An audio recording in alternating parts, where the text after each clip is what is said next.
At ito na nga guys, pakuluan na natin ating purple yam. At itatalupan na nga natin siya ng malamig kasi kapag tinalupan niyo yan ng mainit, maglalamutak yan sa inyong kamay. Ayan na nga, tinalupan na. At ito na lahat yung ating natalupan na ube. Guys, ano kitang-kita niyo, ubing-ube. At pinagiling na nga natin yan sa palengke ng kinahaponan. Napagalitan pa nga tayo ni Kuya kasi malalaki daw yung gayat ng ube natin. Shout out sa'yo, Kuya. At ito, nilagay na nga natin yung ating mga ingredients like condensed hot that may bulilit na tayong kasama diyan. Alam dairy cream na pampataas ang cholesterol, ayan.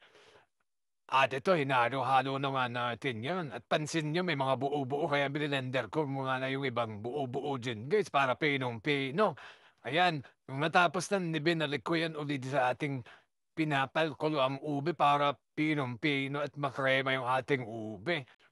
So ito na nga guys, muntikan na maubusan tayo ng LPG kasi sa tatagal kong niluto 'tong LPG. Ayan na nga ang ating finished product. Kung mapapansin niyo malabnaw yung ating ube kasi nga gusto ko yung katulad ng sa Baguio City na